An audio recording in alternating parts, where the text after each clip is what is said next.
اگر تم واقعی سچے ہندو ہو، سچے برہمن ہو، شاشوت دھرم کے تم انویائی ہو، اور اپنے آپ کو ہندو مت کہا کرو.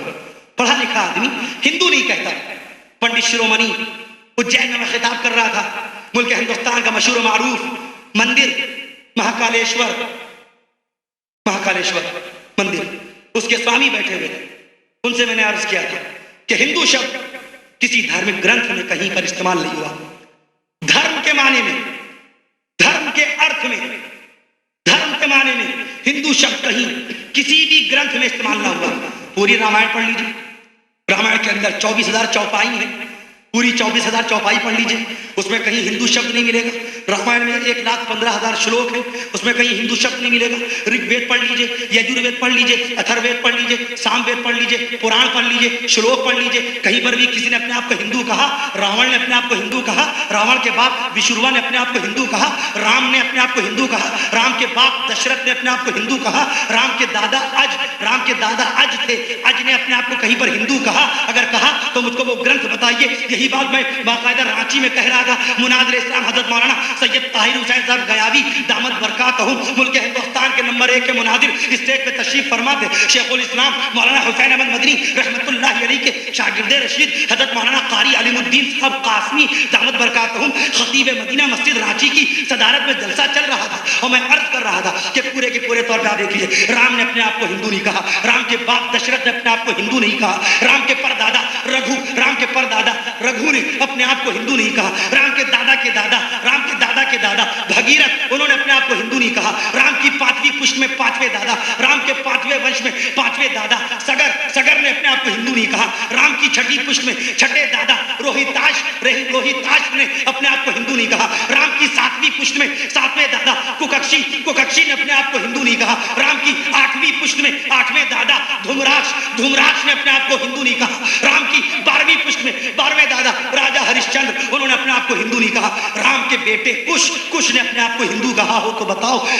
کش نے اگر اپنے آپ کو ہندو کہا ہو تو بتاؤ.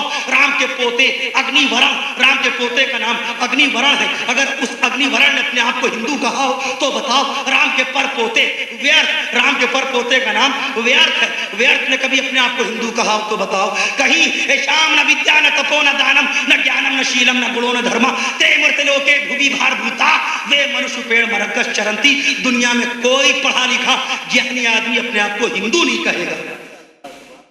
اب یہ بامبے کے بال ٹھاکرے جن کا کام اخبار میں کارٹون بنانا تھا، جن کے باپ پربھو ٹھاکرے وہ بھی اخبار میں کارٹون بناتے تھے، ان سے کہو کہ اپنے آپ کو کاہے کے لیے تم ہندو کہتے ہو؟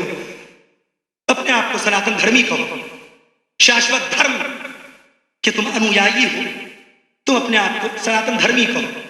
عرض کر رہا تھا آپ سے کہ یہ تبلیغ اسلام ابھی تک کہ ہم پہنچا نہ پائے غیروں تک کہ لا الہ الا اللہ محمد الرسول اللہ 12 حروف کا مجموعہ، لا الہ الا اللہ میں 12 حروف، محمد الرسول اللہ میں 12 حروف، 24 حروف کا یہ مجموعہ کلمہ طیب. عزیزوں بڑے افسوس کے ساتھ ہے کہ ابھی خالی اپنے گھر کی کوٹری میں بند ہے، اپنا کلمہ ابھی اپنے گھر ہی میں بند ہے.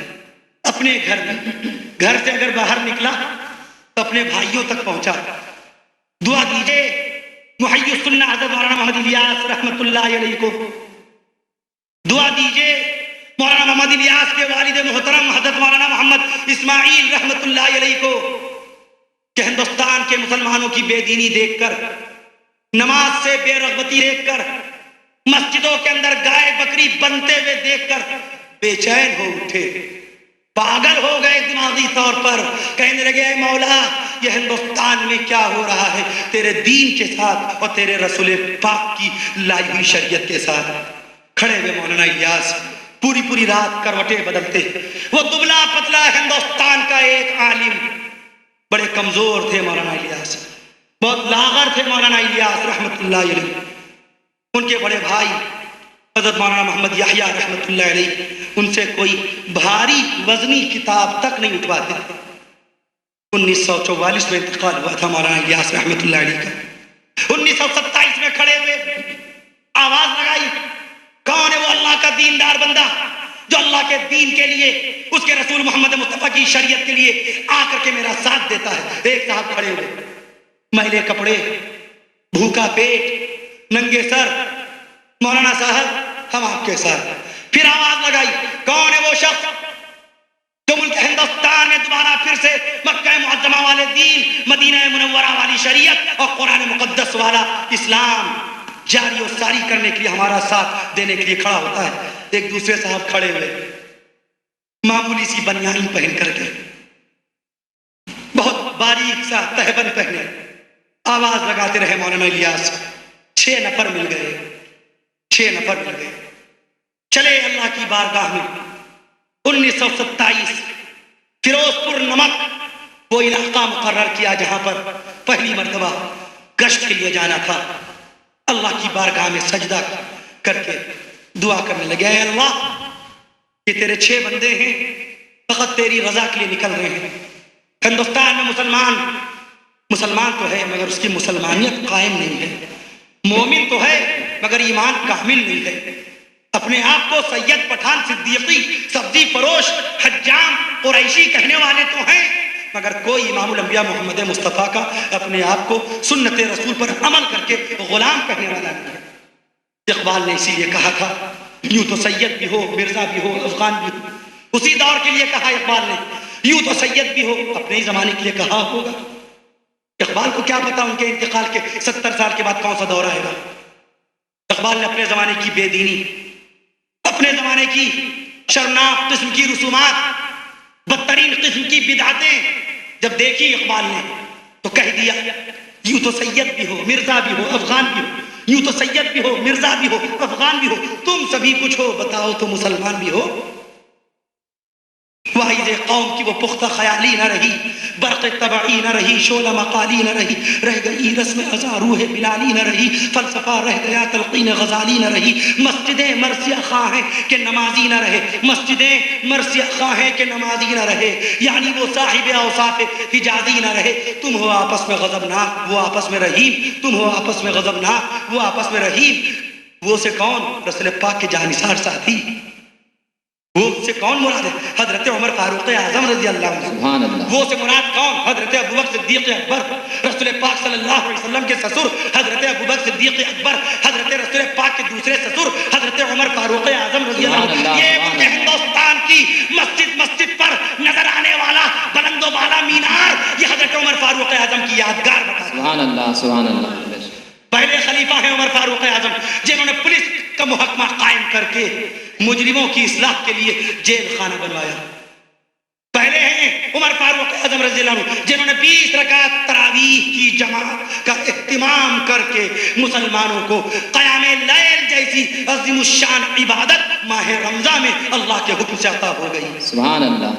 عرض کر رہا تھا آپ سے، حضرت فاروق اعظم رضی اللہ عنہ رسول پاک صلی اللہ علیہ وسلم کی جانثار صحابی، حضرت عثمان غنی رضی اللہ عنہ رسول پاک کی جانثار صحابی، داماد رسول سیدنا حضرت علی رضی اللہ عنہ رسول پاک کی جانثار صحابی، حضرت مؤذن رسول حضرت بلال حبشی رضی اللہ عنہ۔ ذرا ذکر صحابہ بھی ہو جائے، جتنے صحابہ کرام کے نام آئیں گے انشاءاللہ تعالی، چونکہ وہ نبی کے تربیت یافتہ ہیں، وہ نبی کے صحبت یافتہ ہیں، وہ نبی کے شاگرد رشید ہیں۔ قرآن نے صحابہ کرام کی شان میں اولئک هم المفلحون فرمایا، قرآن نے صحابہ کرام کی شان میں اولئک هم الفائزون فرمایا، قرآن نے صحابہ کرام کی شان میں رضی اللہ عنہم ورضوا عنہ فرمایا، قرآن نے رسول پاک صلی اللہ علیہ وسلم کے جانثار صحابہ کی شان میں یبشرہم ربہم برحمہ یہ فرما دیا کہ اے نبی یہ آپ کے جانثار جو صحابہ ہیں یہ میری رحمت اور میری برکت سے آپ کے ساتھی بنائے گئے۔ سبحان اللہ، سبحان اللہ۔ تم وہ آپس میں غضبناک، وہ آپس میں رحیم، حضرت بلال حبشی رسول پاک کے صحابی، حضرت ہلال رسول پاک کے صحابی، حضرت عباس رسول پاک کے صحابی، حضرت عباس رسول پاک کے صحابی،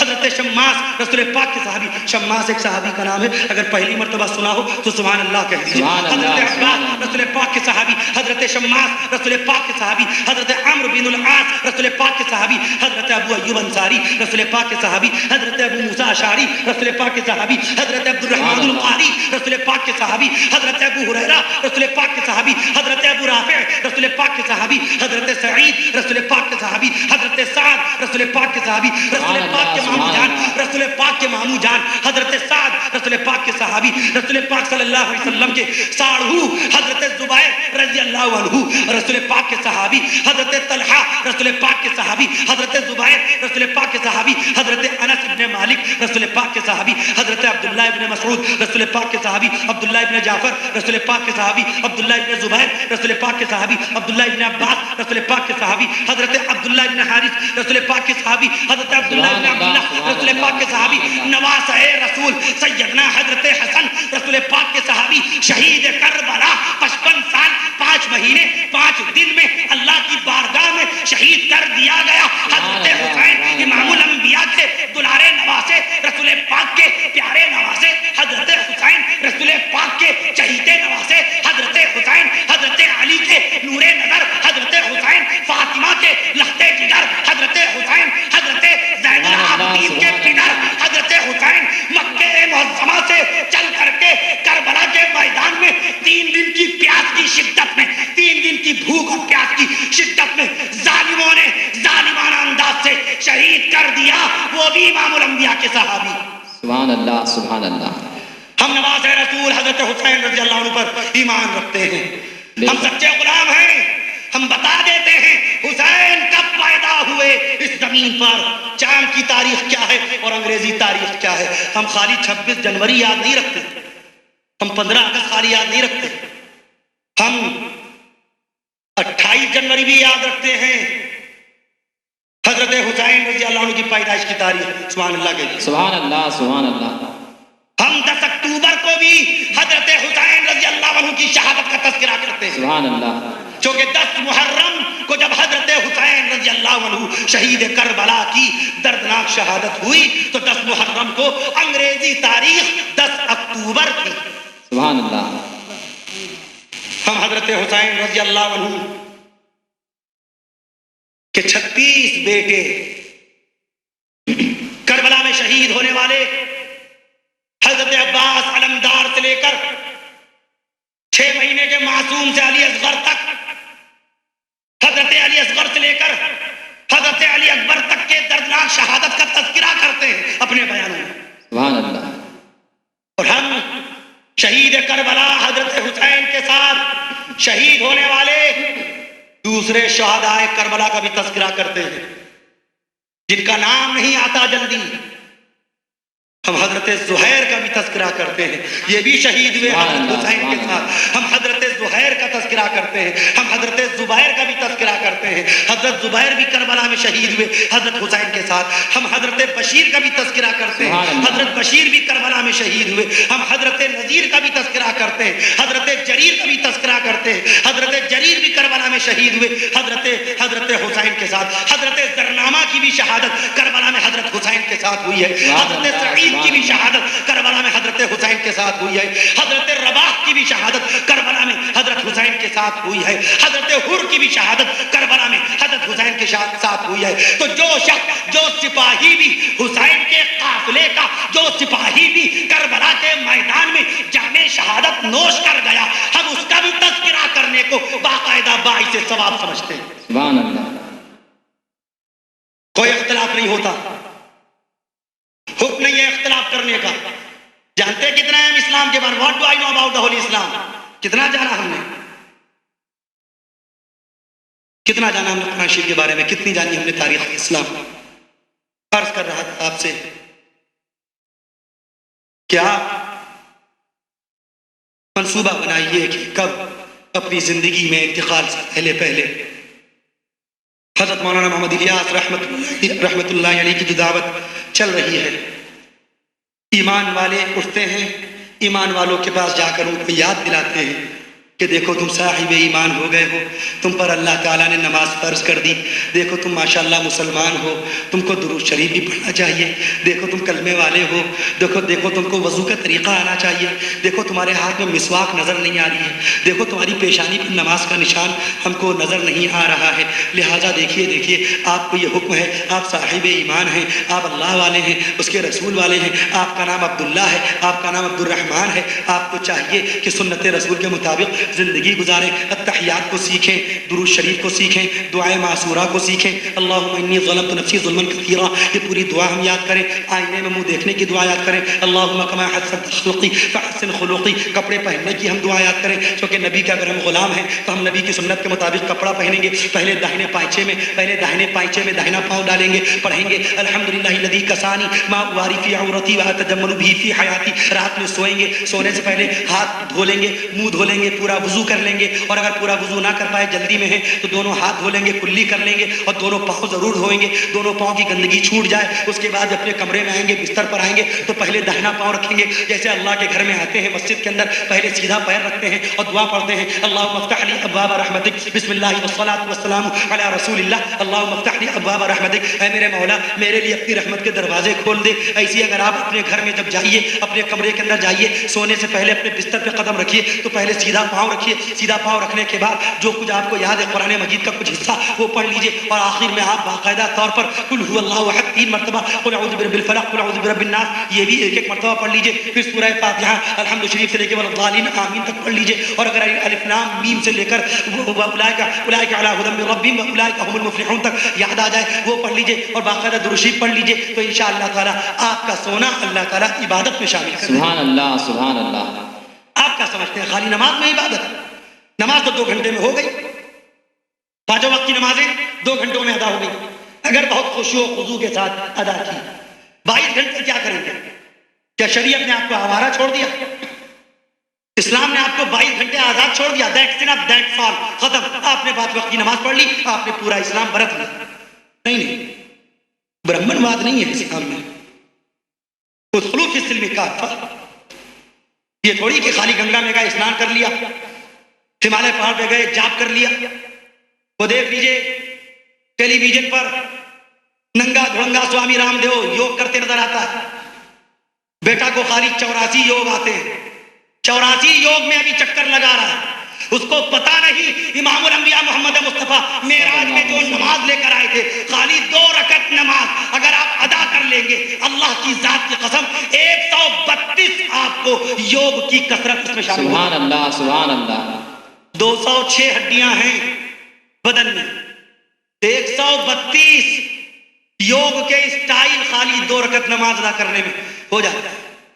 یہ جو رکوع کرتے ہیں آپ، سر کی 36 ہڈیاں، ہاتھ کی 32 ہڈیاں جھکتی ہیں، اور جب آپ سجدے میں جاتے ہیں تو پیر کی آپ کی پوری جو ہڈیاں ہوتی ہیں، ساری ہڈیاں ملنے کے بعد پتہ ہے کیا کیفیت پیدا ہوتی ہے؟ جرمنی کے اسکالر نے بھی اس پر ریسرچ کی کہ کیا وجہ ہے آج سے تقریباً 1500 سال پہلے حضرت محمد صلی اللہ علیہ وسلم نے مسلمانوں کو رکوع اسی طرح سے کیوں کرنے کے لیے بتایا، سجدہ اسی طرح سے کیوں کرنے کے لیے بتایا۔ یہ کام چین کے شہر شنگھائی میں بھی وہاں کے ڈاکٹروں نے ریسرچ کی ہے کہ سجدہ آخر ایسے ہی کیوں ہوتا ہے کہ پوری کی پوری پیشانی احکم الحاکمین کی عدالت کے اندر ٹیک دینا ہے، دونوں ہاتھوں کو زمین پہ رکھنا ہے، پیروں کو زمین پہ رکھنا ہے، دونوں پنجے زمین پہ ہونا ہے، اور یہ ناک اور یہ پیشانی سب کا سب زمین پر آخر کیوں؟ کیا اس کے اندر راز کیا ہے؟ چین والے اور جرمنی کے شہر برلن کے ان تمام عیسائی اسکالرس نے باقاعدہ اس پہ ریسرچ کرنے کے بعد انہوں نے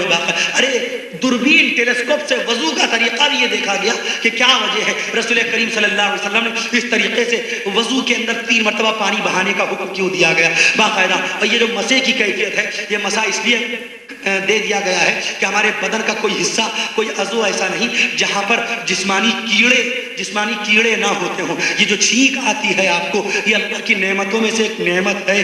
چھینک جب آتی ہے یہ اللہ کی نعمتوں میں سے ایک نعمت ہے۔ چھینک آئے تو سمجھ لیجیے کہ بندہ صحت مند ہے، بندہ صحت یاب ہے۔ حکیم ابو علی سینا نے لکھا کہ جس کسی شخص کا انتقال ہو رہا ہو اور اگر اس وقت اس کو چھینک آ جائے تو سمجھ جانا کہ اس کا انتقال اس وقت نہیں ہوگا، کیونکہ جس کے جو انتقال کے قریب ہوتا ہے، جو نزاع کے عالم میں ہوتا ہے، اس کو چھینک نہیں آتی، کیونکہ چھینک آنا صحت مندی کی نشانی ہے۔ سبحان اللہ۔ حدیث شریف، چھینک کا آنا صحت مندی کی دلیل ہے۔ 15 دن سے کومے میں پڑا ہوں، 15 دن سے سورہ یاسین پڑھی جا رہی ہو۔ ہندوستان میں لوگ سمجھتے ہیں سورہ یاسین کا مطلب موت کو بلاؤ، سورہ یاسین کو سمجھتے ہیں، جبکہ صحابہ کرام کے زمانے میں سورہ یاسین شریف سے جو کام لیا جاتا تھا وہ کام پتہ ہی نہیں۔ قرآن مجید کا دل ہے، دل سورہ یاسین۔ لوگ سمجھتے ہیں انتقال کی خبر پر ہی انا للہ و انا الیہ راجعون پڑھا جاتا ہے۔ اللہ والے، دین والے، مسئلہ جاننے والے کسی کی مصیبت کو سن کر، تکلیف کو سن کر انا للہ و انا الیہ راجعون پڑھتے ہیں، بیماری کو دیکھ کر انا للہ و انا الیہ راجعون پڑھا جاتا ہے۔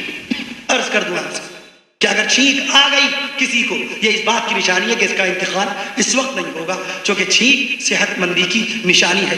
یہ سجدے کے اندر جب آپ جاتے ہیں تو ریڑھ کی ہڈی، اسپائنل کارڈ، جو آپ کے سرین کے حصے سے باقاعدہ ہپ کے راستے سے جو شروع ہوتی ہے جو ہڈی اسپائنل کارڈ، اور یہ آ کر گردن کی ہڈی سے بالکل جوائنٹ ہوتی ہے، سجدے میں جاتے ہیں تو دماغ سے جو نس چلتی ہے اس کا تعلق اسپائنل کارڈ یعنی آپ کی ریڑھ کی ہڈی سے گردن کی ہڈی سے جو جوائنٹ جڑا ہوا ہے۔ سجدے میں جب آپ جاتے ہیں وہاں سے خون کا ایک قطرہ پاس ہو جاتا ہے، اس خون کے ایک قطرے کے پاس ہونے کی وجہ سے بندے کے اوپر، دماغ کے اوپر مرگی اور پاگل پن کا دورہ نہیں پڑتا۔ سبحان اللہ۔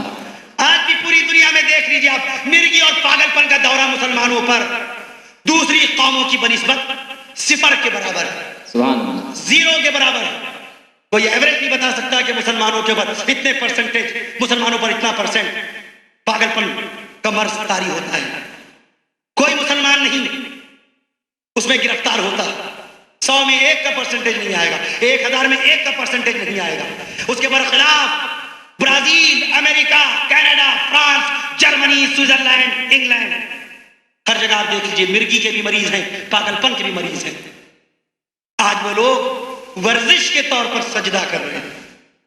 تازہ رپورٹ ہے، مانچسٹر کے ڈاکٹر کی رپورٹ ہے، پاکستان کا ایک ڈاکٹر، اس نے یہ بات لکھی کہ مانچسٹر میں انگریزوں کو میں نے دیکھا، ہم فجر کی نماز ادا کر رہے تھے تو لوگوں نے اسی فجر کی نماز کی نقل شروع کر دی۔ انگریز، سبحان اللہ کہیے، سبحان اللہ، سبحان کوئی اللہ۔ نماز کو جان کر پڑھ رہا ہے اور کوئی نماز کو انجان بن کر پڑھ رہا ہے، مگر پڑھ رہا ہے وہ اللہ کی نماز۔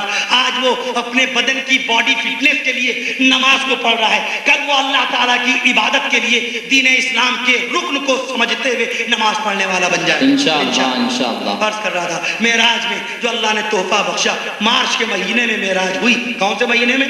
مارچ کے مہینے میں معراج ہوئی۔ رجب کا مہینہ عربی مہینہ، انگریزی مہینہ مارچ کا مہینہ، سن 620 عیسوی، رسول پاک کی عمر شریف کا تقریباً 52واں سال، نبوت کا 12واں سال، عمر شریف کا پوری مکمل عمر آپ کی 51.5 سال ہو چکی، 52ویں سال میں آپ داخل ہو گئے۔ جیسا کہ حافظ ابن حجر اسقلانی رحمۃ اللہ علیہ نے 650 سال پہلے فتح الباری نامی کتاب میں تحریر فرمایا، جو بخاری شریف کی شرح ہے۔ آقا صلی اللہ علیہ وسلم معراج میں تشریف لے گئے۔ رسول پاک کی 11 بیویوں میں سے صرف ایک ہی بیوی تھی، سیدہ ام المومنین بی بی خدیجہ الکبریٰ رضی اللہ عنہا، ان کا انتقال ہو چکا تھا۔ اس کے بعد آقا معراج میں تشریف لے گئے۔ معراج میں اللہ رب العالمین نے آپ کو پہلے آسمان پر حضرت آدم علیہ السلام سے ملاقات کروائی۔ سبحان اللہ کہیے، سبحان اللہ، سبحان اللہ۔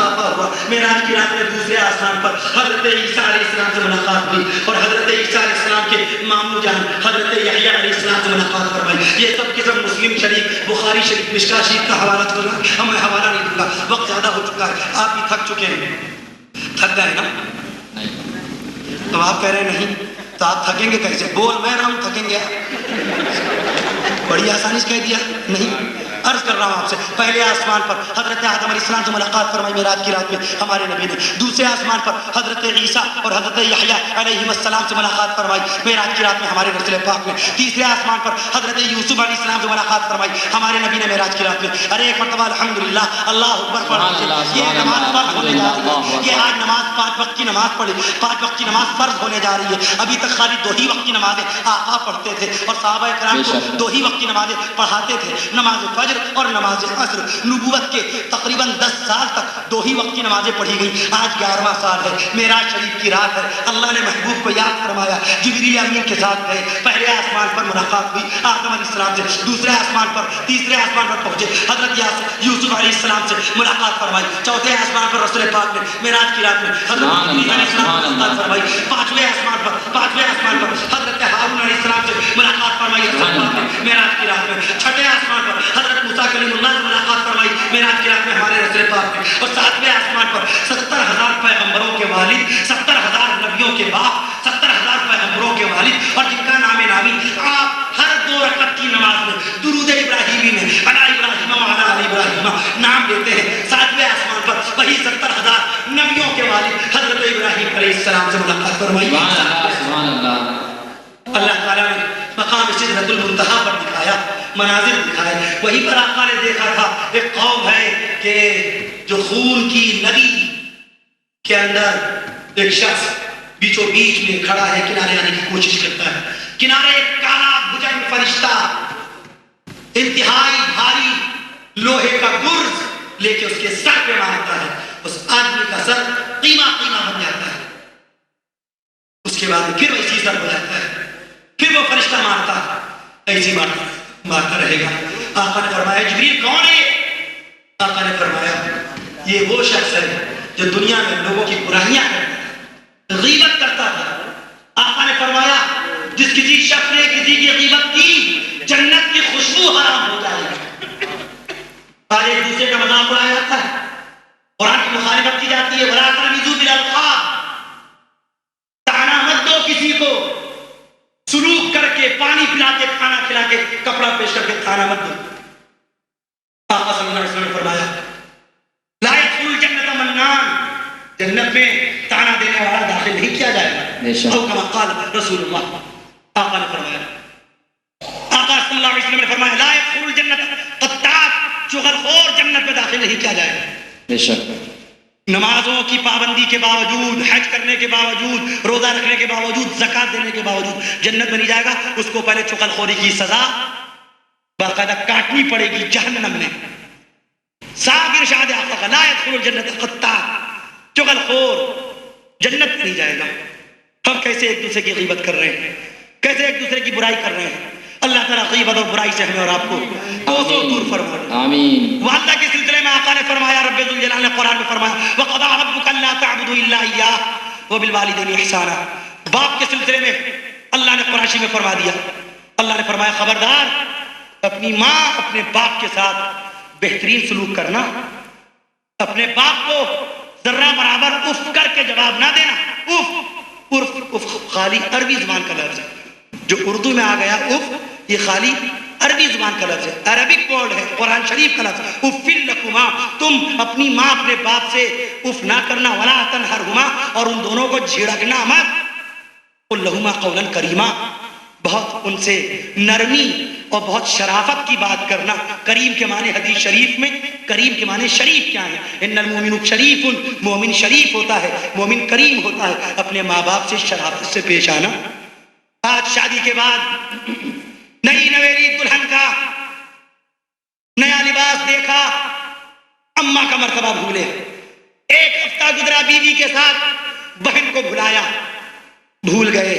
یہی بہن دوڑ دوڑ کر جاتی تھی ہماری بیوی تلاش کرنے. میری اماں نے تو کہیں رشتہ لگا دیا تھا.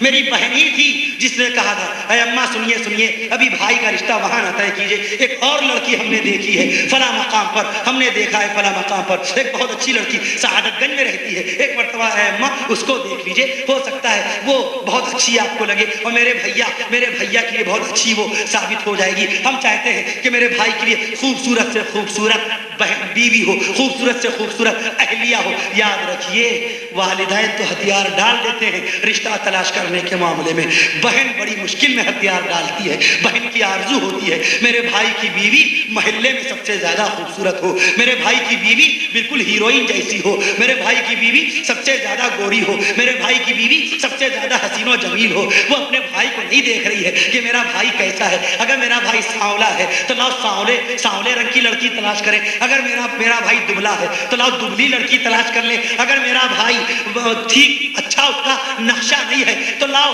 اپنے بھائی کے نقشے کو سامنے رکھ کر کے لڑکی تلاش کریں۔ نہیں، بہن کو یہ سب نہیں دکھتا، اپنے بھائی کا دبلا پن نہیں دکھتا، اپنے بھائی کا خراب نقشہ نہیں دکھتا، بہن کو اپنے بھائی کا کالا رنگ نہیں دکھتا، اس کو دکھتی ہے تو بھائی کے لیے گوری لڑکی دکھتی ہے، اس کو دکھتی ہے تو بھائی کے لیے خوبصورت لڑکی دکھتی ہے۔ لیکن شادی کے بعد اور شادی سے پہلے رشتہ ہونے کے بعد بہن ہے جو دوڑ بھاگ کرتی ہے، ارے سنیے سنیے، اے اماں سنیے سنیے، چلیے چلیے وہاں سے غرارہ بھی لے لیں، یہ بھابھی پہ بڑا اچھا لگے گا، ارے وہاں نخاس سے شرارہ بھی لے لیں، بھابھی پہ بہت اچھا لگے گا، ارے چلیے لکھنوی چکن کا ایک شلوار جمپر بھی لے لیں، ہماری بھابھی کا نقشہ بڑا اچھا ہے، اس کے اوپر ہماری بھابھی پر لکھنوی چکن کا جوڑا بڑا اچھا لگے گا۔ یہ ساری آرزو، یہ ساری تمنا، یہ ساری حسرت بہن اپنے دل میں رکھتی ہے، کب تک؟ جب تک نکاح نہیں ہو جاتا، اور نکاح ہونے کے بعد جب شادی کا ایک ہفتہ نہیں گزرا فوراً وہ جو آتی ہیں میم صاحب انگلش میں بات کرتی ہیں، کالج یونیورسٹی کی پڑھی ہوئی لڑکیاں آئیں، یہ جانتی ہیں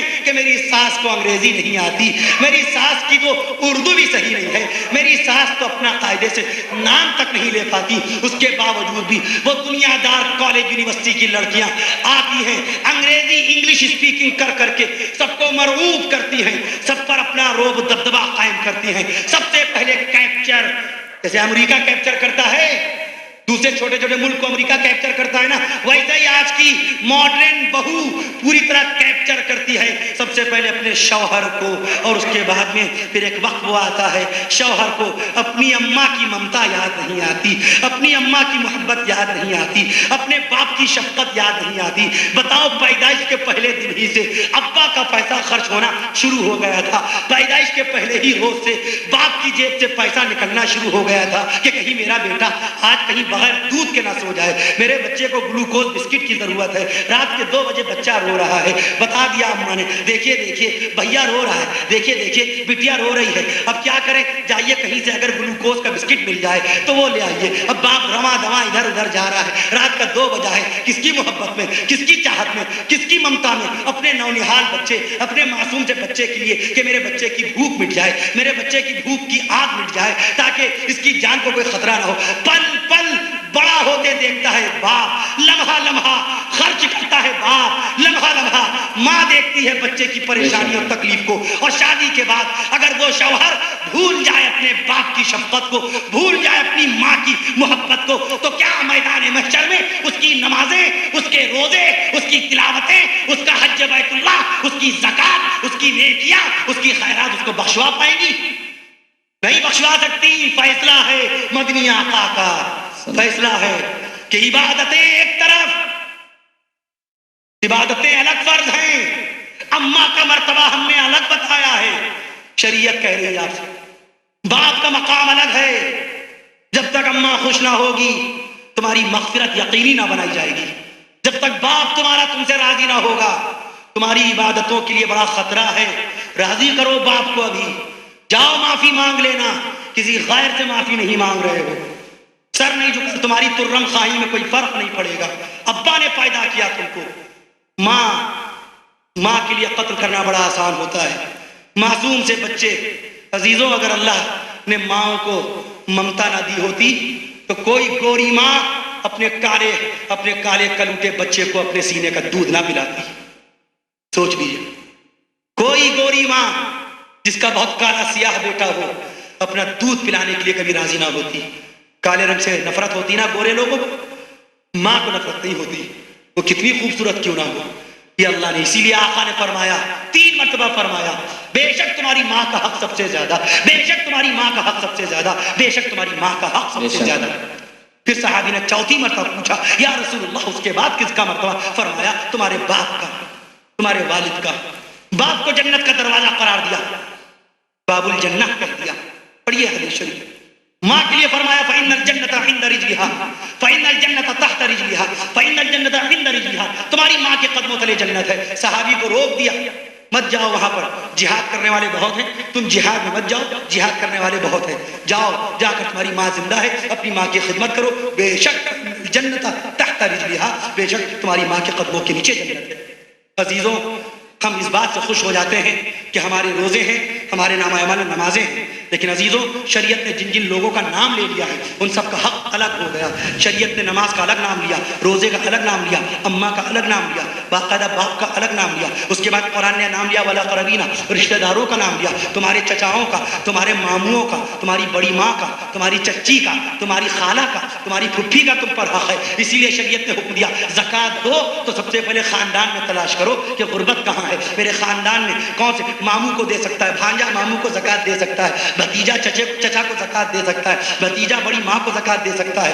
اب باقاعدہ اسی کے ساتھ ساتھ آپ سمجھ لیجئے پھپھی کو زکوٰۃ دی جا سکتی ہے, ایک بھائی اپنی بہن کو زکوٰۃ دے سکتا ہے, لیکن باپ بیٹے کو زکوٰۃ نہیں دے سکتا, بیٹا باپ کو زکوٰۃ نہیں دے سکتا. کیوں؟ بیٹے کو اپنے پیسوں ہی سے اپنے باپ کا خرچہ اٹھانا پڑے گا. بیٹے کو اپنی ذاتی کمائی سے, جس کمائی سے اپنے بچوں کی پرورش کر رہا ہے اسی کمائی سے اپنے باپ کا خرچ اٹھانا پڑے گا. بیٹے کی زکوٰۃ باپ کو جائز نہیں ہے اور باپ کی زکوٰۃ بیٹے کو جائز نہیں ہے. باپ کو بھی جائز نہیں ہے کہ اپنی زکوٰۃ کا پیسہ اپنے بیٹے کو دے دے. باپ کو اپنے پیسے سے اپنے بچے کا خرچ پورا کرنا پڑے گا جب تک وہ کمانے والا نہیں ہوتا. میں عرض کر دوں شریعت نے رشتہ داروں کا بھی نام لیا. آپ بتائیے آقا صلی اللہ علیہ وسلم شریعت کے اندر ایک قاعدہ یہ ہے, کم سے کم مدت رکھی گئی ہے 1 سال. مستحب یہ ہے کہ کم سے کم 1 مہینے میں 1 مرتبہ اپنے رشتہ داروں کی خبر کیجیے. اور زیادہ بہترین مستحب میں آپ کو عرض کر دوں 6 مہینے کا معاملہ اور آخری حد ہے 1 سال. سینکڑوں ایسے ہوں گے جنہوں نے 1 سال سے زیادہ کا وقت گزارا ہوگا لکھنؤ میں رہتے ہوئے, اپنے لکھنؤ کے رشتہ داروں کی خبر نہیں لی ہوگی. پڑوسی کا حق آقا نے بتا دیا کہ جبریل امین بار بار آتے رہے, اے رسول پاک پڑوسی کا حق یاد دلا دیجیے گا. آقا پھر پڑوسی کا حق یاد دلا رہے ہیں ظہر کی نماز میں, پھر چلے آ رہے ہیں جبریل امین عصر کی نماز کے وقت, اے رسول پاک نماز کے بعد پڑوسی کا حق یاد دلا دیجیے گا. آقا پھر پڑوسی کا حق یاد دلائے چلے جا رہے ہیں. آپ بتائیے ہم نے اپنے آپ کو باقاعدہ پڑوسی کی خدمت میں پیش کیا, کبھی پڑوسی کی خیریت پوچھی, پڑوسی کا حق پوچھا, پڑوسی کی خیریت دی؟ کبھی کسی نے یہ سوچ کر کہ مجھ کو امام الانبیاء نے اس کام پر لگایا ہے کہ جتنی مرتبہ جبریل پڑوسی کی خیریت اور پڑوسی کا حق بتانے آئے ہیں اتنی مرتبہ جبریل کوئی کام بتانے نہیں آئے. جو چیزیں فرض ہو گئی, نماز روزہ حج فرض تھا, یہ معاملے کی بات تھی پڑوسی کا معاملہ.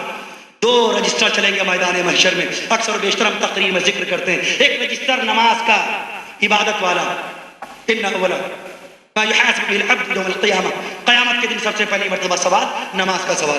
دوسرا رجسٹر معاملات کا. یہ دونوں رجسٹر ایک ساتھ چلیں گے. عبادتوں میں سب کامیاب ہو جائیں گے, بہت کم لوگ ہوں گے جو عبادت میں ناکام ہوں گے, کیونکہ عبادت میں کچھ جاتا تھوڑی ہے. اکیلے جا کے نماز پڑھنا ہے, مسجد میں جماعت سے پڑھا ہے, اکیلے حج کرنے جانا ہے, کرا, زکوٰۃ اکیلے دینی ہے, دے دی, روزہ اکیلے رکھنا ہے, دے دیا. لیکن معاملات نبھانے کے لیے کسی کو سلام کرنے کے لیے اپنے غرور کو مارنا پڑتا ہے, کسی کو سلام کرنے کے لیے اپنی تمکنت کو مارنا پڑتا ہے, کسی کو سلام کرنے کے لیے اپنا چودھری پن بھلانا پڑتا ہے, کسی کو سلام کرنے کے لیے اپنی پٹھانیت کو بھلانا پڑتا ہے, کسی کو سلام کرنے کے لیے اپنی غنڈہ گردی بھلانی پڑتی ہے, تب جا کر 2 لفظوں کا سلام ہوتا ہے. اسی لیے امام الانبیاء نے فرما دیا مدینہ منورہ کی سرزمین پر جس نے سلام کیا اس کو اللہ تعالیٰ نے 90 رحمتیں عطا فرما دی. جس نے سلام کیا اس کو اللہ نے 90 رحمتیں عطا فرما دی. جس نے جواب دیا اس کو اللہ نے 10 رحمتیں عطا فرما دی. سبحان اللہ. سلام کرنے میں ناک کاٹنی پڑتی ہے, سلام کرنے میں اپنی عزت, اپنے وقار, اپنی شوکت, اپنی چودراہٹ, اپنا کمشنر ہونا, اپنا آئی جی ڈی آئی جی ہونا, اپنا پرائم منسٹر ہونا بھلانا پڑتا ہے, کارپوریٹر ہونا بھلانا پڑتا ہے, بھلانا پڑتا اپنی شخصیت کو, تب جا کر سلام کا ثواب. 90 رحمتیں اور 90 مغفرتیں سلام کرنے والے کو, جواب دینے والے کو 10. جواب آ رہا تو خوشی خوشی جواب دے گا ہی, تو خوش ہو جائے گا کہ مجھ کو سلام کر لیا. اسی لیے سلام کے لیے آقا نے غرور کی گردن کاٹنے کے لیے آقا نے فرمایا کہ جو شخص اونٹ پر بیٹھ کر جا رہا ہو پیدل چلنے والے کو سلام کرے. سبحان اللہ, سبحان اللہ کے سبحان اللہ. غرور اور تکبر کی گردن کاٹ ڈالی مدنی آقا محمد مصطفیٰ صلی اللہ علیہ وسلم کہ اگر تم سواری پہ جا رہے ہو تو پیدل چلنے والے کو, راکب اور ماشی کے الفاظ آئے ہیں حدیث میں, اگر تم راکب ہو تو پیدل چلنے والے کو تم سلام کرو. آج اس کو چینج کر کے دیکھیے, اب اونٹ کا دور تو رہا نہیں, زین کار کا دور ہے. تلاش کیجئے اپنے محلے کے اندر کتنے لوگوں کے پاس کاریں ہیں, ان پر یہ بات واجب ہوگی.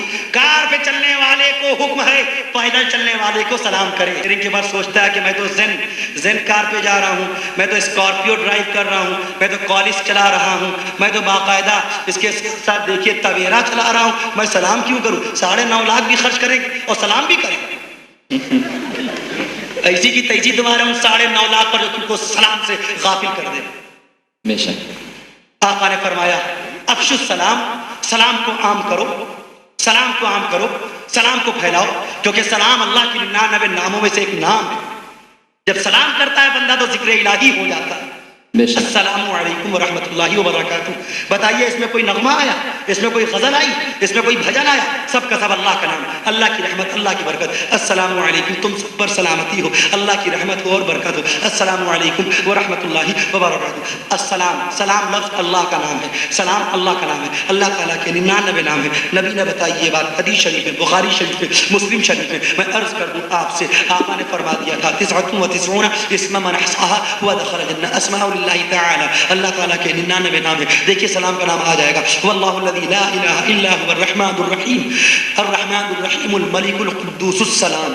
آیا اللہ کے تمام ناموں کے ساتھ سلام نام آیا. تو جب آپ کسی کو سلام کریں گے تو گویا کہ اللہ کی عبادت کریں گے. سبحان اللہ کہہ دیجیے. سبحان اللہ, سبحان اللہ. اللہ کی عبادت, پہلا ثواب عبادت کرنے کا. جب آپ سلام کریں گے تو اللہ پاک کا نام لیں گے, دوسرا ثواب اللہ کا نام لینے کا. جب آپ سلام کریں گے تو رسول پاک صلی اللہ علیہ وسلم کے فرمان پر عمل کریں گے, 3 ثواب ہو گئے. جب آپ سلام کریں گے تو آپ کو اپنے غرور کے مارنے کا ثواب ملے گا. بے شک. اللہ تعالیٰ ہمیں اور آپ کو سلام کرنے والا بنا دے. آمین. میں عرض کر رہا تھا آپ سے, معراج میں اللہ تعالیٰ نے اپنے حبیب محمد مصطفیٰ صلی اللہ علیہ وسلم کو 5 وقت کی نمازوں کا تحفہ بخشا. یہ اللہ کا دیا ہوا تحفہ تھا, یہ اللہ تعالیٰ کا دیا ہوا بہت پاکیزہ ہولی گفٹ تھا, یہ اللہ کا دیا ہوا گفٹ تھا. لیکن ہم نے کیسی ناقدری کی. ایک شخص اجمیر سے آتا ہے اور کہتا ہے سنیے یہ اجمیر شریف کی شیرنی ہے, یہ سنیے میں بغداد تھا, یہ بغداد شریف کی شیرنی ہے. یہی تو جملے استعمال ہوتے ہیں. اجمیر کی شیرنی کا آدمی اتنا ادب احترام کرتا ہے, اجمیر کے تحفے کا اتنا احترام, بغداد سے لائی ہوئی ٹوپی کا اتنا احترام. اسی کے ساتھ ساتھ میں عرض کر دوں, کلیر سے لائی ہوئی اگر کوئی تسبیح وہاں کے میلے میں کسی نے خرید لی, ارے صاحب میں کلیر شریف سے آ رہا ہوں, یہ تسبیح وہیں کی ہے. آدمی ادب احترام سے لیتا ہے کہ نہیں لیتا ہے؟ جس کا جس طریقے کا عقیدہ, جس کا جس طرح کا نظریہ, جس کا جس طرح کا ذہن, اسی اعتبار سے وہ باقاعدہ اپنے خیالات کی بنیاد پر چیزوں کے ساتھ سلوک کرتا ہے. وہ ارے صاحب اجمیر کے بتاشے ہیں, یہ کلیر کی تسبیح ہے, یہ بغداد شریف کی تسبیح ہے. اس کا ادب احترام اتنا, تسبیح لی, چوما, داہنے بائیں لگایا, رکھ دیا, اذان ہوئی, مسجد نہیں گیا. بتائیے اجمیر کے تحفے کی اتنی قدر, اور عرش معلیٰ کا وہ تحفہ جس کو رب ذوالجلال نے اپنے محبوب کو دیا تھا نماز کا, اس تحفے کی ایسی ناقدری. اجمیر کا تحفہ لانے والا انسان, بغداد کا تحفہ دینے والا ایک عام سا انسان, جس کو دیا گیا وہ بھی عام سا انسان, تحفہ لانے والا عام انسان, تحفہ لینے والا عام انسان, مگر نماز کا تحفہ دینے والا تو خلاق عالم رب ذوالجلال ہے. سبحان اللہ. نماز کا تحفہ لانے والے رب ذوالجلال کے نبی با کمال محمد مصطفیٰ ہیں. سبحان اللہ. ہم نے تحفہ دینے والے اللہ کی بھی توہین کی, بے شک. تحفہ لانے والے رسول کی بھی ناقدری کی, اور رسول پاک کی ناقدری کفر قطعیہ ہے, بغیر فتوے کے دائرہ اسلام سے خارج ہو جاتا ہے, بغیر فتوے کے دائرہ اسلام سے خارج ہو جاتا ہے. جس نے جان بوجھ کر نماز قضا کر دی, من ترک الصلاۃ متعمدا فقد کفر. کوئی یہ نہ کہے دے یہ فتویٰ کہاں کا ہے صاحب, نہ یہ دیوبند کا ہے, نہ بریلی کا ہے, نہ ندوے کا ہے, نہ فرنگی محل کا ہے. یہ فتویٰ شہنشاہ بطحا حبیب کبریا احمد مجتبیٰ حضرت محمد مصطفیٰ صلی اللہ علیہ وسلم کا ہے. مشکات شریف میں لکھا ہوا من ترک الصلاۃ متعمدا فقد کفر, کہ جس نے جان بوجھ کر نماز قضا کر دی بس یقیناً اس نے کفر کر دیا. جائے وہ غسل کرے, جائے دوبارہ کلمہ پڑھے, اتنا حلوہ نہیں ہے اس طرح سے کہ آپ اللہ کا قانون توڑتے جائیں. ایک ضابطہ ہے اللہ کا, ایک نظام ہے, ایک قانون ہے, ایک لا ہے, ایک ڈسپلن ہے. ملازمت کرنے جائیں گے ذرا سے, 8 بجے کا وقت ہے کارڈ کے پنچ ہونے کا, 9 بجے پہنچیے, دیکھیں آپ کی انٹری ہو جاتی ہے, باہر کھڑا رکھے گا وہ شخص آپ کو. باہر کھڑے ہونے کے بعد لکھے گا کہ آپ وقت پر نہیں تھے, آپ 9 بجے آئے, نوکری نہیں جائے گی آپ. لیکن آپ کا نمبر ختم، گراف گر جائے گا. سوچ لیجیے آپ. اور شریعت کا قانون اتنا بڑا، کیا وجہ ہے کہ نماز کی طرف توجہ ہم نہیں کر پاتے؟ مولانا محمد الیاس رحمۃ اللہ علیہ نے جو کام کیا، مولانا محمد یوسف رحمۃ اللہ علیہ نے جو کام کیا، ملک ہندوستان میں 15 لاکھ مسجدوں میں فضائل اعمال آج پڑھی جا رہی ہے. حضرت شیخ الحدیث مولانا محمد زکریا رحمۃ اللہ علیہ، یہ سب کے سب ایسے ہی تھے. کان و مائی کلال جو ولی اللہ بن گیا بغیر نماز کی پابندی کے. حاجی وارث علی شاہ رحمۃ اللہ علیہ جن کا انتقال 1905 میں ہوا، لکھا ہوا ہے صاحب کہ جس نے نماز قضا کر دی وہ میری بیعت سے خارج ہے، اس کا مجھ سے کوئی تعلق نہیں. خواجہ معین الدین چشتی اجمیری رحمۃ اللہ علیہ نے کبھی نماز قضا نہ کی. خواجہ معین الدین چشتی اجمیری رحمۃ اللہ علیہ کے پیر و مرشد حضرت خواجہ عثمان ہارونی رحمۃ اللہ علیہ نے کبھی نماز قضا نہ کی. خواجہ صاحب رحمۃ اللہ علیہ کے پیر و مرشد حضرت حاجی شریف الزمنی رحمۃ اللہ علیہ نے کبھی نماز قضا نہ کی. خواجہ اجمیری رحمۃ اللہ علیہ کے پیر و مرشد خواجہ ناصر الدین ابو یوسف نے کبھی نماز قضا نہ کی. مفکر اسلام حضرت مولانا ابو الحسن علی ندوی رحمۃ اللہ علیہ کی والدہ بی بی خیر النساء نے کبھی نماز قضا نہ کی. مولانا علی میاں رحمۃ اللہ علیہ کے والد محترم حضرت مولانا حکیم سید عبدالحی رحمۃ اللہ علیہ نے کبھی نماز قضا نہ کی. امام اہل سنت حضرت مولانا عبدالشکور فاروقی رحمۃ اللہ علیہ نے کبھی تہجد کی نماز قضا نہ کی. مولانا امام اہل سنت مولانا عبدالشکور فاروقی رحمۃ اللہ علیہ کے والد محترم مولانا ناظر علی صاحب نے کبھی نماز قضا نہ کی. مولانا امام اہل سنت مولانا عبدالشکور فاروقی رحمۃ اللہ علیہ کے دادا محترم مولانا فضل علی نے کبھی نماز قضا نہ کی. بزرگان دین نے کبھی نماز قضا نہ کی. اولیاء کرام نے کبھی نماز قضا نہ کی. صحابہ کرام نے کبھی نماز قضا نہ کی. حضرت آدم علیہ السلام نے کبھی نماز قضا نہ کی. حضرت نوح علیہ السلام نے کبھی نماز قضا نہ کی. موسیٰ کلیم اللہ نے کبھی نماز نہ چھوڑی. عیسیٰ روح اللہ نے کبھی نماز نہ چھوڑی. حضرت ابراہیم خلیل اللہ نے کبھی نماز نہ چھوڑی. داؤد خلیفۃ اللہ نے کبھی نماز نہ چھوڑی. سلیمان علیہ السلام نے کبھی نماز نہ چھوڑی. حضرت شیس علیہ السلام نے کبھی نماز نہ چھوڑی. حضرت نوح علیہ السلام نے کبھی نماز نہ چھوڑی. ہود علیہ السلام نے نماز نہ چھوڑی. حضرت صالح علیہ السلام نے نماز پڑھی. حضرت ایوب علیہ السلام نے نماز پڑھی. حضرت شعیب علیہ السلام نے نماز پڑھی. تمام کے تمام صحابہ کرام نے نماز پڑھی. روئے زمین کے سب سے پہلے صحابی سیدنا حضرت ابو بکر صدیق اکبر رضی اللہ عنہ سے لے کر آخری صحابی ابو طفیل عامر ابن واصلہ رضی اللہ عنہ تک کے کسی ایک صحابی رسول نے کبھی نماز نہ چھوڑی. سبحان اللہ سبحان یہ اللہ. کس کے طریقے سے زندگی گزار رہے ہیں؟ کیسے عشق، کیسا یہ ہمارا عشق رسول ہے، کیسی یہ محبت رسول ہے. کہاں ہم غلام مصطفیٰ کہلانے کے لائق ہیں؟ کس بنیاد پر لوگ ہم کو عاشق رسول سمجھیں، اور کس بنیاد پہ میدان محشر میں آپ اللہ تعالیٰ سے اللہ کی جنت کا سوال کریں گے؟ کس بنیاد پر کریں گے ہم؟ ہر نماز کسی نہ کسی پیغمبر کی یادگار ہے. نماز فجر سب سے پہلی مرتبہ 8,500 سال پہلے حضرت آدم علیہ السلام نے پڑھی. پڑھیے حافظ بدر الدین عینی رحمۃ اللہ علیہ کی بنایا شریف ہدایہ کی شرح، 650 سال پہلے، یہ بھی کتاب پرانی ہے. نماز فجر سب سے پہلی مرتبہ حضرت آدم علیہ السلام نے 8,500 سال پہلے پڑھی تھی. اسی زمین پر، اسی ہندوستان میں پہلی نماز پڑھی گئی. تفسیر ابن جریر 1200 سال پرانی تفسیر میں لکھا ہوا ہے. صحابی رسول عبداللہ ابن عباس کا فرمان، آدم جنت سے چلے، نان اسٹاپ چلتے گئے، آ کر کے ملک ہندوستان میں سراندیپ نامی علاقے میں رکے. یہاں آ کر پہلی نماز پڑھی، جس کو انگریزوں نے 1906 میں سری لنکا بنا دیا. سراندیپ جس کو جدا کر دیا گیا، لنکا سے شری لنکا 1971 میں اس کا نام شری لنکا کر دیا. اس سے پہلے لنکا تھا، اس سے پہلے سیلون تھا، اس سے پہلے سراندیپ تھا. سراندیپ آدم علیہ السلام کا مسکن ہے، پہلا گھر ہے، فرسٹ ریزیڈنس ہے. آج بھی آدم علیہ السلام کے مبارک قدموں کے نشانات سری لنکا میں موجود ہیں. جائیے جافنا کے قریب پہاڑ کے اوپر، لنکا کا پہاڑ جافنا. ہندوستان میں پہلی نماز آدم علیہ السلام نے پڑھی، فجر کی نماز. جب کوئی بندہ فجر کی نماز پڑھتا ہے تو ایک طرف حضرت آدم علیہ السلام کی سنت پر ادا کرتا ہے، دوسری طرف امام الانبیاء محمد مصطفیٰ صلی اللہ علیہ وسلم کی شریعت پر عمل ہوتا ہے. جب کوئی بندہ مومن ظہر کی نماز پڑھتا ہے، چونکہ سب سے پہلے ظہر کی نماز حضرت ابراہیم علیہ السلام نے پڑھی تھی 4,300 سال پہلے. اللہ تعالیٰ نے بیٹے حضرت اسماعیل علیہ السلام کو زندہ جاوید بچا دیا تھا، چھری کے نیچے سے نکال دیا تھا. اسی شکرانے میں ابراہیم علیہ السلام نے ظہر کی نماز پڑھی تھی. مکہ معظمہ میں مینا کے قریب کوہ صفا کے پاس 4,300 سال پہلے ظہر کی نماز پہلی بار پڑھی گئی. جب کوئی بندہ مومن، کوئی صاحب اسلام، کوئی رسول پاک کا غلام ظہر کی نماز کی پابندی کرتا ہے تو ایک طرف جہاں وہ رسول اکرم صلی اللہ علیہ وسلم کی شریعت پر عمل کرتا ہے ظہر کی نماز پڑھ کر، دوسری جانب حضرت ابراہیم علیہ السلام کی سنت کو بھی زندہ کرتا ہے ظہر پڑھ کر کے. جب کوئی بندہ مومن عصر کی نماز پڑھتا ہے تو اس کو ایک ایک طرف رسول پاک صلی اللہ علیہ وسلم کی شریعت پر عمل کرنے کا ثواب ملتا ہے، دوسری جانب حضرت یونس علیہ السلام کی سنت کو زندہ کرنے کا بھی ثواب ملتا ہے، جو کہ پہلی مرتبہ عصر کی نماز حضرت یونس علیہ السلام نے مچھلی کے پیٹ سے نکلنے کے بعد پڑھی تھی۔ جب کوئی شخص مغرب کی نماز پہلی بار پڑھتا ہے تو مغرب کی نماز جیسی پڑھا آپ کو ثواب ملا امام الانبیاء محمد مصطفیٰ صلی اللہ علیہ وسلم کی شریعت پر عمل کرنے کا، لیکن ساتھ ساتھ آپ کو قربان جائیے حضرت عیسیٰ علیہ السلام کی بھی سنت کو زندہ کرنے کا بھی ثواب مل گیا، کیونکہ زمین پر سب سے پہلی مرتبہ مغرب کی نماز پڑھنے والے حضرت عیسیٰ علیہ السلام۔ جب کوئی بندہ مومن عشاء کی نماز ادا کرتا ہے تو ایک طرف اس کو رسول پاک صلی اللہ علیہ وسلم کے دین پر رہنے کا ثواب ملتا ہے، چونکہ اس نے امام الانبیاء محمد مصطفیٰ صلی اللہ علیہ وسلم کی شریعت میں موجود جو عشاء کی نماز فرض ہے اس کو ادا کیا، تو دوسری جانب سیدنا حضرت موسیٰ کلیم اللہ کی بھی سنت کو زندہ کرنے کا ثواب ملتا ہے، کیونکہ روئے زمین پر سب سے پہلی مرتبہ عشاء کی نماز پڑھنے والے حضرت موسیٰ علیہ السلام ہوئے۔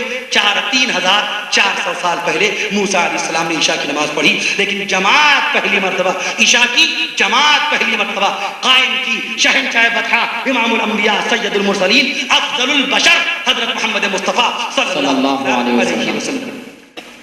اس لیے اللہ تبارک و تعالیٰ ہمیں اور آپ کو 5 وقت کی نمازوں کو وقت کے ساتھ مسجد میں جا کر ادا کرنے والا بنائے۔ آمین۔ میری ماں بہنوں کو توفیق نصیب فرما میرے مولا کہ وہ گھر کی 4 دیواری میں پردہ نشینی کے ساتھ 5 وقت کی نمازوں کی پابندی بھی کرے، آمین۔ اور اپنے شوہر سے وفاداری بھی کریں، اپنے شوہر کی تیمارداری بھی کریں۔ سن لیں میری مائیں بہنیں، صاف طور پہ دین کی کتاب میں لکھا ہوا ہے کوئی بیوی جب شوہر کے کپڑے دھوتی ہے تو پانی کے قطرے کے ساتھ ساتھ بیوی کے گناہ اللہ معاف فرماتا ہے۔ اللہ اکبر، سبحان جتنے اللہ۔ قطرے گریں گے پانی کے کپڑے کے اندر سے، جتنے قطرے پانی کے گریں گے دھوتے وقت، سوچئے 1، 1.5، 2، 3 بالٹیاں لگ جاتی ہیں ایک جوڑا دھونے میں، سوچئے کس تعداد میں اللہ گناہ معاف فرماتا ہوگا بیویوں۔ سبحان اللہ۔ ایسے ہی شوہروں کو حکم ہے کہ اپنی بیویوں کا حق ادا کریں، بیویوں کو حکم ہے کہ شوہروں کا حق ادا کریں، بیٹوں کو حکم ہے کہ ماں باپ کا حق ادا کریں، اور ماں باپ کا حکم ہے کہ بیٹوں کو حق ادا کریں۔ اور ساتھ ساتھ میں عرض کر دوں بہوؤں کا معاملہ تو آپ نے سن لیا، ساس کے سلسلے میں سن لیجئے، اے ہندوستان کی ساسوں زیادہ ظالم نہ بنو، بہو کو غیر نہ سمجھو، بہو کو اپنی بیٹی سمجھو، جس طرح اپنی بیٹی کا عیب اپنے سینے میں رکھ کر کے رہتی ہو، اپنے شوہر کو بھی نہیں بتاتی، بٹیا کی غلطیوں کو اپنے شوہر تک نہیں پہنچاتی۔ یہ ہندوستان کی دنیا دار ماؤں کا حال ہے کہ اگر بیٹی کا کوئی عیب اماں جان گئی تو اپنے شوہر تک نہیں پہنچنے دیتی، چونکہ شوہر کو پتا چل گیا تو کہیں بیٹی کو مارنے نہ لگے یا تنبیہ نہ کرنے لگے۔ غور تو کیجئے، لیکن بہو کا اگر کہیں کوئی عیب ذرا سے کھانے میں نمک تیز ہو جائے، دیکھیے پھر بہو کو کیسی ملاحی سنائی جاتی ہے۔ بہو بیچاری کوٹھے پر گئی ہے ساس کے کپڑے دھو کر پھیلانے کے لیے، اور اتفاق سے کوئی دنیا دار نند بھی اوپر پہنچ گئی اور وہاں اس نے دیکھا کہ پڑوس کے مکان میں ایک لڑکا پتنگ اڑا رہا ہے، وہ بیچارہ پتنگ اڑا رہا ہے۔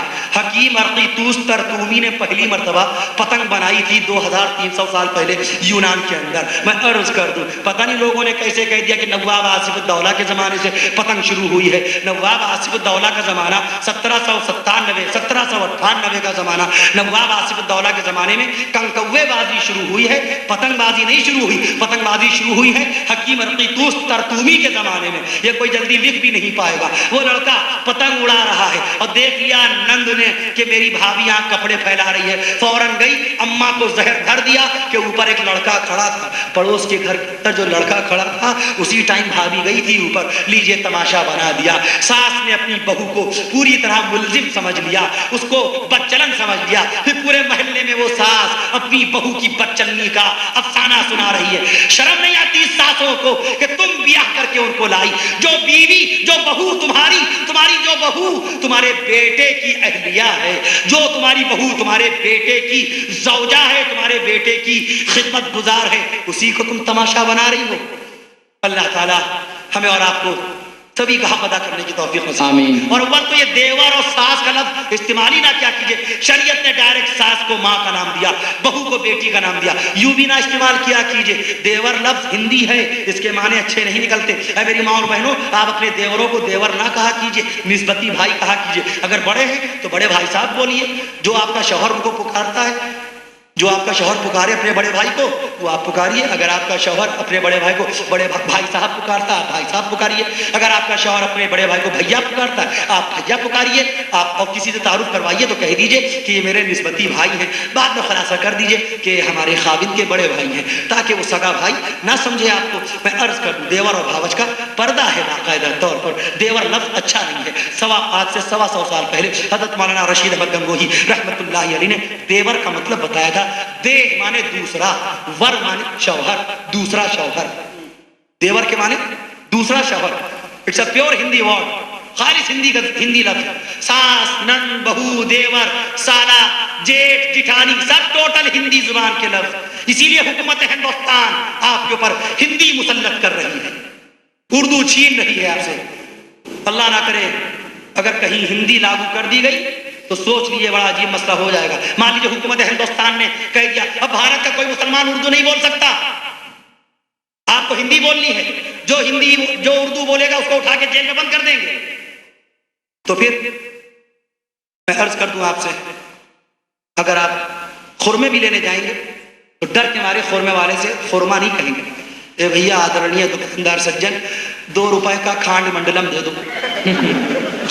کھانڈ منڈلم ہندی میں خورمے کو بولتے ہیں کھانڈ منڈلم۔ توبہ توبہ، دیکھیے تو خورما کتنا اچھا لفظ، نام لیتے ہی منہ میں شیرینی، منہ میں جیسے کسی نے کھجور گھول دی، شہد ڈال دیا، خورما۔ ناچنے لگا سفید شیریں والا خورما، شکر والا خورما، باقاعدہ گڑ والا خورما۔ لیکن کھانڈ منڈلم لگ رہا برلا سیمنٹ ڈال دی۔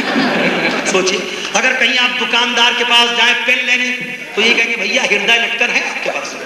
پین کو ہردے لٹکن، توبہ توبہ، یہ ہندی۔ ہینڈ پائی کو کہیں گے آپ جل متنا، نل کو کہیں گے جل متنی، سائیکل کو کہیں گے چرو پیل۔ ریلوے اسٹیشن جانا ہوگا آپ کہیں گے بھیا بھگ بھگ اڈے کی طرف پرستھان کر رہا ہوں۔ ہندی بولنا پڑے گی آپ کو، سوچ لیجیے۔ اور اگر کہیں آپ کے بچوں نے گرمیوں کی چھٹی میں آپ سے سوال کر لیا اے ابو گرمی کی چھٹی ہو گئی ہے ہمارے لیے کیرم بورڈ لا دیجیے، اب کیرم بورڈ تو انگلش ورڈ ہے، کیرم بورڈ کی ہندی کیا کریں گے؟ دکاندار کے پاس گئے اور آپ نے کہا کاٹ کے پاٹ پر لے ٹھکاٹک دے ٹھکاٹک دے، کاٹ کے، توبہ توبہ، یہ کیرم بورڈ۔ ارے جان فاکس ٹالمیوٹ نے جس وقت جرمنی میں 1871 میں کیرم بورڈ بنایا تھا، سوچا بھی نہیں ہوگا کہ ہمارے اتنے صاف ستھرے فنی ٹیکنیکل گیم کے ساتھ یہ حشر کریں گے ہندوستان والے، کاٹ کے پاٹ پر لے ٹھکاٹک دے ٹھکاٹک۔ یہ سوچیے کہیں اگر مچھروں نے حملہ کر دیا گرمیوں کے موسم میں، دعا کیجیے اللہ تعالیٰ بارش کی شدید ضرورت ہے، جہاں پر بارش بہت ہو گئی سیلاب کی شکل، وہاں کی دعا کیجیے کہ اللہ تعالیٰ وہاں امن اور راحت قائم فرما دے۔ گجرات کے اندر، بامبے کے اندر باقاعدہ وہاں سب کے سب پھنسے ہوئے ہیں، ایسی جھارکھنڈ کے علاقے میں اور یو پی کے ان اضلاع کے اندر بارش کی شدید ضرورت ہے، نعمت ہے بارش، مردہ زمین کو زندگی انشاءاللہ ملے گی بارش سے۔ آپ دعا کیجیے اللہ تعالیٰ بارش کے راحت بخش قطروں کو باقاعدہ زمین پہ نعمت کے طور پہ عطا فرما دے۔ وقت پہلے نبی صلی اللہ علیہ وسلم اگر مچھروں نے کاٹنا شروع کر دیا تو دکاندار سے آپ کیسے کہیں گے مچھردانی؟ بھن بھن چریا روکن ڈبہ ہے، مچھردانی کو کیا بولتے ہیں ہندی میں؟ بھن بھن چریا روکن ڈبہ۔ اور اگر اللہ نہ کرے اگر آپ کا سابقہ کسی وکیل سے پڑ جائے تو وکیل کو کیا کہیں گے؟ ہے بھاڑو جی، بھاڑو، وکیل کو کہیں گے بھاڑو، جج کو کہیں گے مہا بھاڑو۔ اب دیکھیے بابری مسجد کا کیس جن مہا بھاڑو کے پاس ہے وہ کب کرتے ہیں فیصلہ؟ جج کو کہیں گے مہا بھاڑو، وکیل کو کہیں گے بھاڑو، اور مدعی کو کہیں گے جھگڑالو، اور مدعا علیہ کو کہیں گے جھگڑا پیلو۔ کون بولے گا یہ زمین؟ کون بولے گا یہ زبان؟ اللہ کے واسطے اردو صحیح کر لیجیے، اردو آپ کی اچھی نہیں ہے، اردو کا تاثر صحیح نہیں جا رہا۔ ہماری جو لکھنوی تہذیب و ثقافت، لکھنوی شیریں زبانی، لکھنوی گلفشانی، کسی وقت میں ہم عرض کر دیں آپ سے کہ خاکسار کی زبان اس سے پہلے زیادہ خالص لکھنوی ہوا کرتی تھی، اس کے گواہ جناب محمد فہیم صاحب ہیں۔ درس قرآن کی محفلیں آپ ہی نے سجائی تھی مملکت عربیہ کے اندر، 242 درس قرآن کی محفلیں آپ نے منعقد فرمائی۔ خاکسار میں وہاں پر باقاعدہ طور پر اللہ رب العالمین کے حکم سے اللہ کے قرآن کی چند آیت کریمہ کے خوشے ہم نے چنے، اس کی برکت سے میں عرض کر دوں آپ سے، یہ چند باتیں آپ نے سماعت فرمائی۔ میں آپ سے عرض کر رہا تھا باقاعدہ کہ اردو کے سلسلے میں وہاں پر اہل حیدرآباد ہیں، حیدرآبادی بہت مذاق اڑاتے ہیں ہماری اور آپ کی اردو کا۔ آپ دیکھیے کتنی خراب اردو بولتے ہیں ہم اور آپ کتنی خراب اردو بول رہے ہیں، اس سے اندازہ کر لیجئے کسی وقت میں ہماری ہی زبان کو، لکھنؤی کی زبان کو باقاعدہ کورسز کی بک میں شامل و داخل کیا جاتا تھا، یا لکھنؤ کی یا دلی کی زبان تھی یا لکھنؤ کی زبان تھی باقاعدہ۔ میں عرض کر دوں آپ سے، لیکن آج ہماری زبان پتہ ہے کیسی ہو رہی ہے۔ کسی وقت میں داغ نے کہا تھا اردو ہے جس کا نام ہم ہی جانتے ہیں داغ، سارے جہاں میں دھوم ہماری زبان کی ہے، لیکن آج سارے جہاں میں بدنامی اگر ہو رہی تو میری زبان کی ہو رہی ہے، کیونکہ ہم صحیح اس کے تلفظ کو ادا نہیں کرتے۔ میں عرض کر دوں آپ سے کہ جیسے مثال کے طور پہ لوگ کہتے ہیں آب زمزم کا پانی، غلط لفظ ہے، مہمل لفظ ہے، کتنا خراب جملہ ہو گیا۔ آب زمزم کا پانی، جب آب کہہ دیا تو پانی کہنے کی کیا ضرورت تھی؟ آپ کے معنی پانی ہے۔ جیسے آدمی کہتا ہے سن لائٹ سوپ صابن، میں سن لائٹ سوپ صابن سے نہاتا ہوں، اب سوپ بھی کہہ دیا صابن بھی کہہ دیا، تو دو لفظ کیوں استعمال ہو رہے ہیں؟ جیسے کہتا ہے آدمی کہتا ہے چونکہ اردو کا بھی شوق ہے اور انگلش کا بھی شوق ہے، تو کہتا ہے کہ میں صبح مارننگ میں جاؤں گا، صبح بھی کہہ رہا ہوں مارننگ بھی کہہ رہا ہے، میں روز ڈیلی ٹہلتا ہوں، روز بھی کہہ رہا ہے ڈیلی بھی کہہ رہا ہے، انگلش بھی بول رہا ہے اردو بھی بول رہا ہے۔ یعنی گھر میں اگر آئے اور اپنے والد کو پکارے، وہ کہے اے ابا فادر میری بات سنیے، اردو بھی بولو انگلش بھی بولو، ایسی بولو، پھر اے اماں مدر میری بات سنیے، اماں بھی کہو مدر بھی کہو، کیونکہ تم نے تو یہی جملہ کہا ہے، میں روز ڈیلی ٹہلتا ہوں، اس کا مطلب تو یہی ہوا جیسے تم نے کہا اماں مدر، میں صبح مارننگ میں جاؤں گا، تم نے یہی تو کہا اے ابا فادر، تو وہاں کیوں نہیں کہتے ہو؟ جیسے پنجابیوں نے بہت غلط اثر چھوڑ دیا ہماری زبان پر، آپ جاؤ، آپ کھاؤ، آپ بیٹھو، لعنت ہے ایسی زبان کے اوپر، توبہ توبہ، پنجابیت آ گئی۔ لفظ سالہ جو استعمال کرتے ہیں اب کہ یہ میرے سالے ہیں، یہ میرے سالے ہیں، یہ لدھیانہ اور جالندھر کے سکھوں نے آ کر کے ہماری زبان بگاڑی، ورنہ آپ اپنے اہلیہ کے بھائی کو برادر نسبتی کہہ کر کے لوگوں سے تعارف کرواتے تھے، لوگوں سے متعارف کر۔ سالہ لفظ آپ کو اگر کوئی ایسی کہہ دے، کوئی ایسی کہہ دے سالے ادھر آؤ ذرا، تو آپ اس کو گالی سمجھیں گے کہ نہیں سمجھیں گے؟ گالی ہے نا۔ تو پھر آپ اپنی اہلیہ کے بھائی کے لیے یہ گندا لفظ کیوں چنتے ہیں؟ یہ میرے سالے ہیں صاحب، بڑی صاحب توپ کی بڑی خخاشائی، میرے سالے ہیں۔ دیکھ لیے ہندوستان پاکستان میں لفظ سالے پہ بڑا زور دیا جاتا ہے، یہ پتہ ہی نہیں چلتا، باقاعدہ سوچتے ہی کہ ہم کتنی بڑی ناشائستگی اور کیسی بے ادبی کا مظاہرہ کر رہے ہیں۔ برادر نسبتی بتاؤ، برادر نسبتی نہ سمجھ میں آئے اس کو خلاصہ کر دو سالے، ایک بتا دو سمجھانے کے لیے، برادر نسبتی کا مطلب سالے ہوتا ہے، یہ آپ غور فرمائیے۔ تو ایسے ہی بہت سارے لوگ اردو کے اندر بولتے ہیں لبے دریا کے کنارے، کتنا خراب لفظ ہے، لب بھی کہہ رہے ہیں دریا کے کنارے بھی کہہ رہے ہیں۔ ایسے یہ سوچ لیجیے اللہ تعالیٰ ہمیں اور آپ کو زبان کا بھی فہم نصیب فرمائے، علم دین نصیب فرمائے، پانچوں وقت کی نمازوں کی پابندی کی توفیق نصیب فرمائے، احکام شریعت پہ عمل کی توفیق نصیب فرمائے، محبت رسول نصیب فرمائے، محبت اصحاب مصطفیٰ رضوان اللہ تعالی مجمعین نصیب فرمائے، محبت اولیاء نصیب فرمائے، محبت علماء نصیب فرمائے، محبت اساتذہ نصیب فرمائے، محبت امت محمدیہ نصیب فرمائے۔ اس دعا کو رسول کریم حضرت محمد مصطفیٰ صلی اللہ علیہ وسلم کے صدقۃ میں میرے مولا اپنے فضل و کرم سے، اپنی عنایات خصوصی سے، اپنے انعامات ربانی سے، اے اللہ اپنے فضل و کرم سے، اے اللہ تعالیٰ اپنی آمرزشات سے، اپنی عنایات حقیقیہ سے تو محض اپنے فضل و کرم سے قبول فرما، قبول فرما، قبول فرما۔ السلام علیکم ورحمۃ اللہ۔